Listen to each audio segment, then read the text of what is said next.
These are real important things to the story. Okay. And I'll tell you.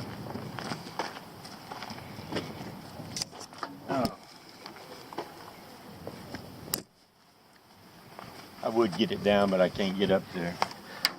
Right there. Weed cutter. Sickle? Yeah, you need that down?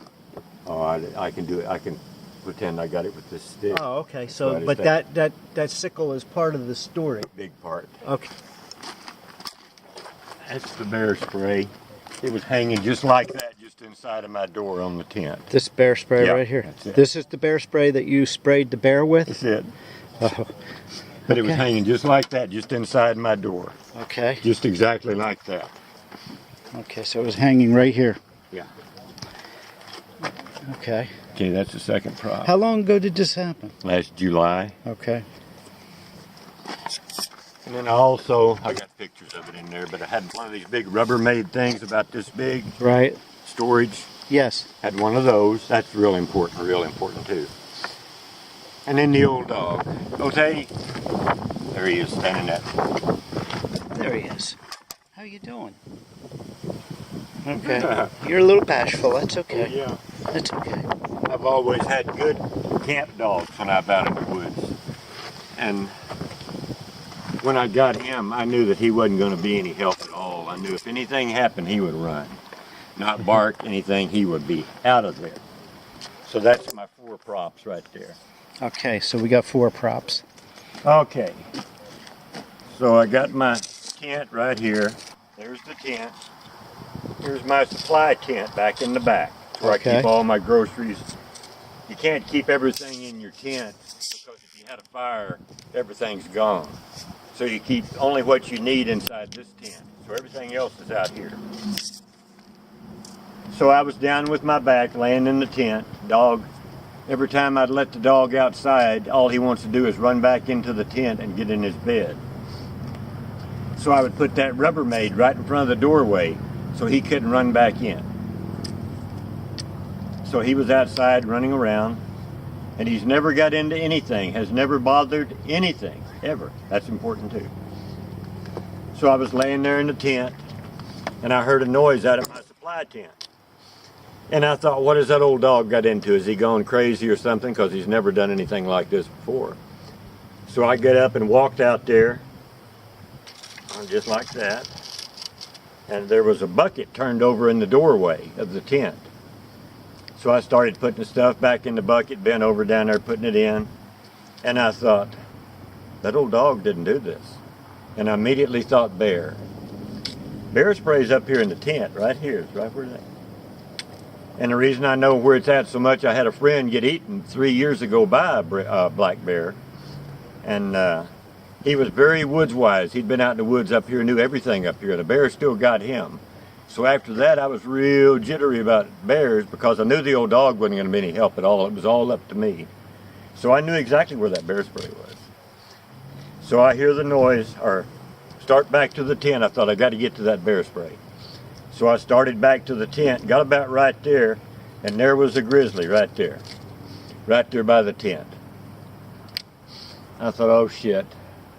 So I started looking around. I wanted something in my hands. I don't know why. And the only thing out there was that sickle that you just took a picture of. That was the only thing there. Nothing anywhere else. No guns, knives, nothing, just that sickle. So I picked that sickle up. Where am I at? Here's the supply tent.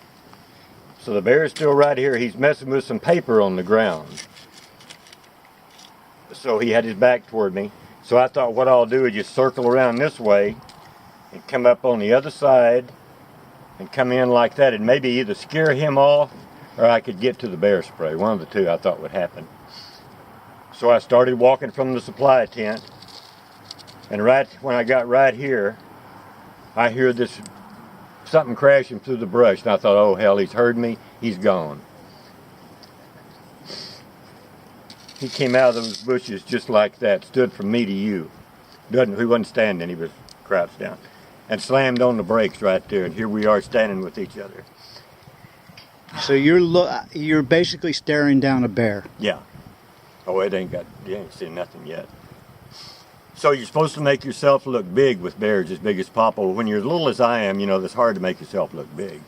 So I spread out like that, and I put that wood cutter up like, oh, that's whatever that is, weed eater, up here like this, and held it. Thought that'd make me look bigger, and then I thought, hell, he's going to think that's antlers. He's going to think I'm a moose. So I brought it back down here like this. Okay. Now, a lot of things happened here. I'm not sure of the sequence, but all these things happened during this time. He would circle around trying to get behind me, and I would just walk him around just like that. And he would stop about right here, and he would go the other way, and I'd just stand on my ground, just walking him right around, looking him right in the eyes. He would stop, and he would go this way, and I'd walk him around, and then he'd walk back over here, and then he stood up about from me to you. And I thought, shit, he's as tall as I am. Oh, that's, and there's a lot of things go through your mind when something like this happens. The adrenaline was pumping. I was totally in survival mode there. There was no way out of this. No way out of this. This shouldn't be happening like this now. So he would come up to me, and he would be right here, right next to me. I would take that weed cutter and put it up against his neck to try to hold him back off of me. Well, you're not going to push a grizzly anywhere, but it did stop him. Now, was this a grizzly or a black bear? Grizzly. It was a grizzly, okay. So I had the weed cutter on him right there, and he'd knock the weed cutter out of the way, and I'd put it back up there. And then sometimes he would try to get right up against me. And I would take that weed cutter, put the handle on the ground like that up against his neck, and try to push him back like that. How long did this whole event take? This first part took 10 minutes of us doing this, him standing up and all that. He stood up once. He was so close, he was like right here, standing up. And I thought, when he drops down, it's right on top of me. He's tired of this game we're playing. He sees I'm no threat. This is it. And I was looking at his claws, looking at his teeth, and I thought, they're just going to rip me apart when he drops down, because all he had to do was just fall forward. And I looked at him and I thought, what a beautiful animal. He's getting ready to kill me, and I'm thinking, what a beautiful animal. He was a pretty one. He was sort of reddish brown, had black legs. But I thought, damn. So, like I said, this went on for at least 10 minutes. Him backing up, standing up, getting up against me. And I thought, I've got to get to the tent. I've got to get to the tent, because there was no trees to climb, nothing. It was just like nothing there. And you don't never run from a bear. So I started backing up real slow, like that. And the first step I took, I stumbled over a stump and fell backwards. I didn't go down, but I just fell backwards, and damn, here he comes, and he was already right there. And I put that down on the ground, hold him back, got him calmed down a little bit. And started walking again. The whole trip to the tent, walking backwards, he was right there at my feet. I had that weed cutter on him just like that, just walking backwards like that. Finally get to the tent. That probably took, at the minimum, 5 minutes. So we got 15 minutes of here of this grizzly bear right at my feet. And also out there, when we was out there, he would get real close, and he would smell my leg, and he'd go, well, shit. He would take his paw and slap my leg. He was playing with you. Well, while he was hitting my leg, I thought he's trying to get you to do something stupid. He's trying to get you to run or do something stupid. I kept telling myself, don't make a mistake. One wrong move and you're dead. So I held it together. So we finally get to the tent. Slapping my leg, can you imagine? Like that. Shit. So we finally get to the tent. Here we are right here at the standoff. So I started backing up this way toward the tent. And we finally get up to the tent, and the tent's built on a log platform. And there's about to step up about a foot. Well, we got to that spot, but I was afraid to step up on the porch because he was right there, afraid that might set him off the movement, you know. So he, for some reason, we just standing there I was trying to figure out what to do. And he walked back over to where he was when I first saw him at that paper on the ground. So he walks over to the paper. He's probably, oh hell, 7 or 8 feet away, not any farther than that. I mean, he's just right there on the other side of the tent. The tent's 8 by 10. So he goes over there. When he does, I step up on the porch real easy, so not to shake him up, and reached in and grabbed that bear spray. Well, I was trying to be kind of, you know, calm and quiet about it so I didn't alert him, and pulled on that bear spray, but it didn't come out of the holster. It stayed in the holster. What it did,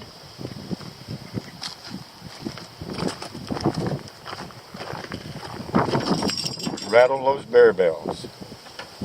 And as soon as he heard them bear bells, he whirled around and charged. From right there, full-blown charge. Turned around and charged.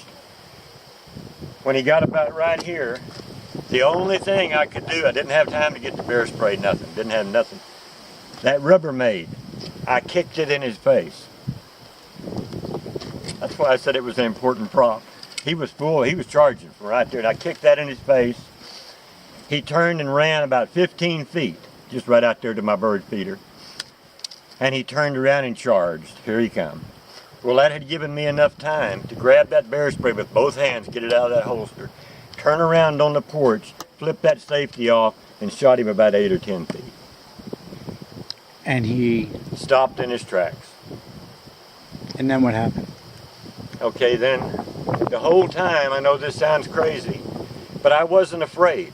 I was total survival mode. The adrenaline was pumping. I mean, seriously pumping.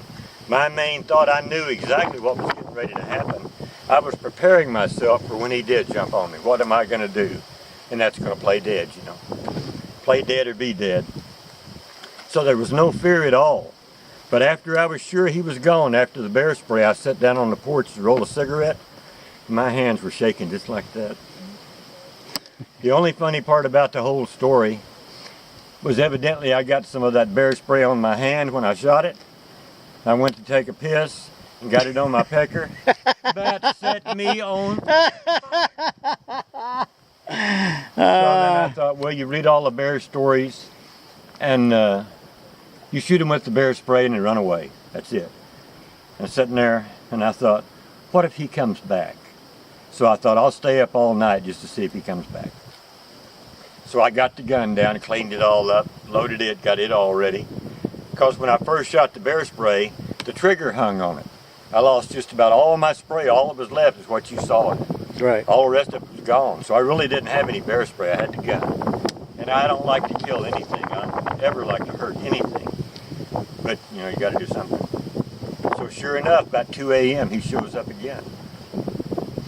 That went on for 4 days. Every night he'd come back twice. Once before midnight, once in the early morning. And I'd have to go outside, figure out something to run him off. I seemed like I kicked that Rubbermaid at him one time. And I would shake buckets and yell and shoot warning shots, and he would go away. By the 4th day, I'd been up for 4 days, and I got to thinking, you know, he's going to kill somebody because he's not afraid of people. And not everybody is equipped as good as I am, so it's kind of up to me to take care of this bear. And like I said, I don't like to kill anything, ever. I don't even fish anymore. And I didn't want to shoot him. I didn't want to shoot him. Oh, God, I didn't want to shoot him. But by the 4th night, he came back earlier, and then at 2 a.m. he showed up again. And he was outside by the dog food, and I had a tarp on it and some buckets and stuff to scare him off. And right in front of my tent, I put a 5-gallon bucket right in front of the tent, like right there. I got a picture of it.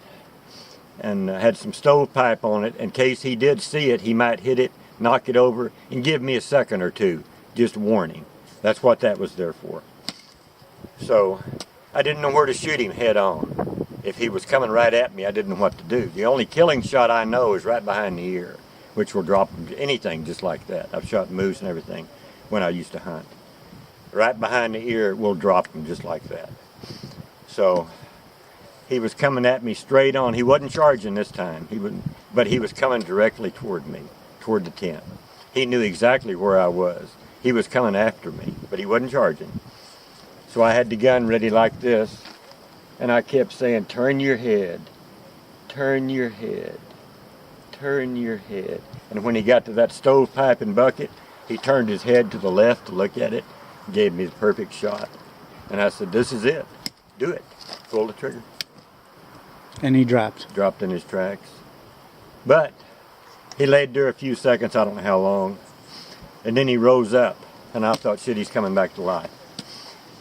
So every time he would slow down, I would put another shot in him. I think this was the death throes he was going through. But he would almost come up and just, I imagine there was roaring and everything goes on, but I don't remember any of that. I'm glad I don't remember it. But it was probably pretty noisy. But I ended up putting 3 more shots in his head till he finally stopped and lay down. And that's the picture you showed me, the bear on the ground? Yeah. With the guns hanging on the other side there. Yeah, and what happened to me should have never happened. That should have never happened. That way.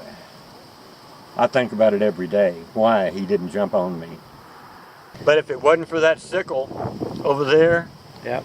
and the old dog, you know, when I knew it, he didn't turn that bucket over, that alerted me that the bears was there. And then that bear spray, without them, I would have been toast. If I wouldn't have had that sickle out in the back there holding him off right then, he would have done something then.